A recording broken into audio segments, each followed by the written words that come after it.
But so how are you growing it? How do you get new customers? What tool did you start your business having been recommended to start using? And what tool would you now recommend to others? Hey, We didn't so we didn't pay you to say that, Gareth. you didn't. I refuse to join my clients.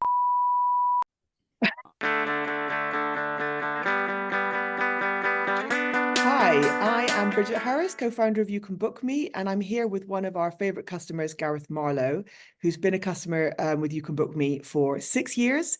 And we're delighted, Gareth, to highlight you as a customer showcase, customer of the week, and ask you a few questions about your business. I'm an executive coach. I work with smaller and earlier stage companies, and almost all of them are in some aspect of STEM, so science, technology, engineering, mathematics. And I coach the folks who are trying to lead those kinds of organizations, helping people leading companies to develop those skills, to really understand what they've actually got and their team and where they're at and where they need to get to. And the problem really that I fell in love with was all of these kind of amazing, super smart people have often spent the first parts of their career thinking deeply about the technical problem that they're trying to solve. So it's helping those folks to understand the value and the importance of building relationships and working effectively with other people. And if you can help the penny drop for those people, they can just do absolutely amazing, wonderful things. I 100% hear you there. I think that if you'd asked me 10 years ago about starting a business, what percentage of my time would be spent dealing with people-related issues, I would have imagined it was all going to be about building the software and the people would just naturally fit in. And in fact, it's like 90% the people. Coaching is important here rather than just kind of directing or telling, because every organization is different, every team is different, every technology stack is different, every market is different, every situation is different. We've got to explore that, openly using questions and actually try and understand what's the reality that we're trying to manage here. And to put a hard kind of number on it, you must see the cost to companies that don't invest in people and don't invest in those sort of soft skills, to actually lose people because they haven't enjoyed their career trajectory in a company, and to have to recruit to replace them, or to see a team fall apart or disintegrate because they haven't been able to communicate, or a project not be able to be delivered according to what was expected because people failed. I mean, it's incredibly expensive to a company to allow any of that to happen. For many of us, our biggest cost is our people. And then the other thing that we don't account for so well is time.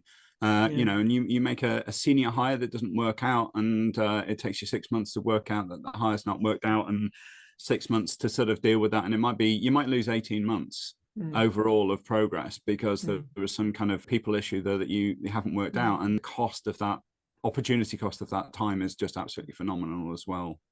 In all of this and everything that you've been doing, working for 8 years, what still keeps you up at night about either your business or the problem that you're trying to solve? I'm a solopreneur. There is just me on the team. Everything that has been built has been something that I've built, and that's also quite satisfying. But there is just me. So that's probably the single, thing that worries me most, is there's a lot of dependency on me, and the resilience of the organization is my resilience. If you were to start now, let's say, what would you do differently?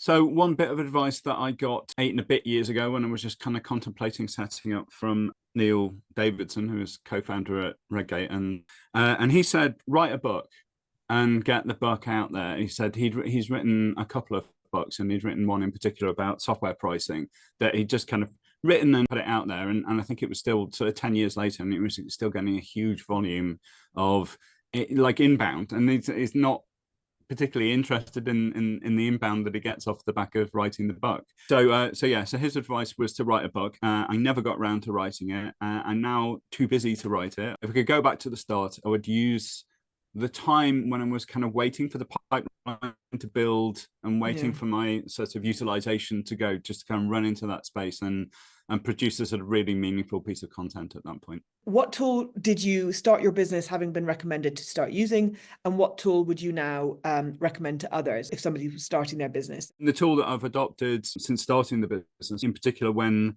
my utilization started going up and I was starting to then juggle clients and client time, is YouCanBookMe. So yay. We didn't pay you to say that, Gareth. You didn't. But it's the truth. There are a small handful of tools that I recommend without hesitation, and YouCanBookMe is absolutely top of that list. So I happen to know how many lifetime bookings you've taken since you started. Would you like to know that number? I would love to know that. It is 1,046. You've taken over Holy moly. 1,000 bookings since you Holy moly. started, which is an average of about 15 a month. Okay. Yeah. I'm sure it was less. I mean, as you grew your business, presumably, as you said, you had to start to rely on a tool like YouCanBookMe as you got busier and busier. So presumably it must be you're taking more bookings now than you did it 8 years ago. I would imagine so. But But that's a yes, lot wow. of Okay, that's a lot of so bookings. 4 figures. That's quite a moment. That's quite a milestone. Well, it is. I mean, that's 1,000 emails that you weren't having to send back and forth. You've saved 3,000 or 4,000 emails. Yeah, and thousands of hours. Like, what tool do you like? Oh God, I hate you, but I love you. I tell you what I do. I refuse to join my clients' Slack platforms. Just like, I'm really sorry, folks. I'm with you. And we're going to probably reach peak Slack in 2024. I think just in terms of networking, I'm on lots and lots of different business owner networking groups. And every time somebody tries to create a Slack channel for that group, it never works. We're all absolutely peak Slacked out. What do you think are the real drivers inside how you're growing and how you have grown your business? Obviously, as you said before, it's pretty stable now. You've reached a certain point where it's all sustainable, and it's even if it's just your shoulders, the whole thing rests on. But so how are you growing? How do you get new customers? What I've realized is just doing high quality work with clients, building long-term relationships with clients. The referral volume is everything that it needs to be. And so my focus has been less on growth, like how do I make this 50% bigger next year, and more around how do I get exactly the clients that I want to work with. Yeah, I've got to really be motivated by the team of people that I'm working with, some of the problems that they're trying to solve. They've got to be interesting problems, and I really need to be motivated by what the organization does. Let's move to would you rather. Okay. Would you rather throw out your phone or your laptop? I've already thrown out my laptop. My 15-year-old nicked it. I use an iPad. You've gone mobile. I've gone mobile. But would you rather basically add to your customer base or get more from your existing customer? A new customer. Okay. Would you rather speak at a huge conference or get that new customer, make a new sale? Big conference. I'm going to come back to that. Would you rather work with a team of experts or work with a slightly more green group of people who are passionate learners? Learners. Would you rather be known for product quality or for your customer service? They are very intimately related. The quality of the service that I deliver is... You can't put the service into the first word. I am, though, Bridget. I am. All right, then, fine. We all get asked to go to these conferences. It's $1,000 sometimes for a ticket.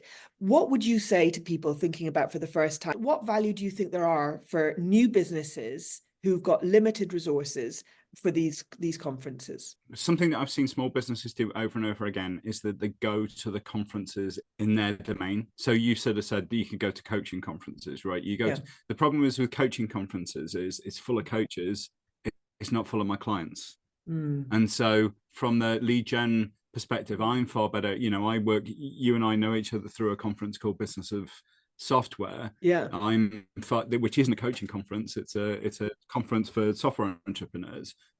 You know, I am much better going to a conference like that and speaking at a conference like that than I am a coaching conference. And I see this over and over again with people with small businesses, that they will go to the conference that's in their area rather than the conference where their ideal customers are really passionately engaged and try and produce something of relevance to them. It's a case of pick your conference. And I think in terms of use as a marketing channel, you know, this absolutely is something to experiment around. And just because I think every business, every market is different depending on how well connected your market is. If your clients are all going to meet each other and bump into each other and do a bunch of word of mouth recommendation at a conference, and you can go and speak in front of them and introduce some of, you know, a potential client to an existing client, that's amazing. Just simply standing on a big stage with, you know, 5,000 people in the audience and live streamed and blah, blah, blah, blah, probably not so much. So thank you very much.